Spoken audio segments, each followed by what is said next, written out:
time.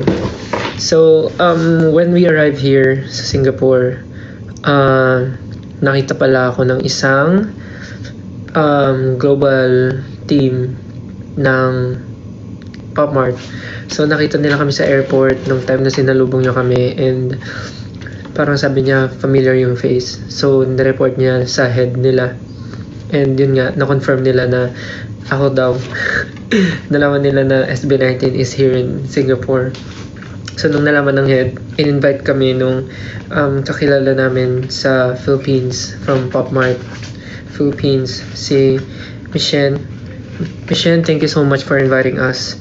Even the global PR team of Pop Mart, thank you so much for inviting us.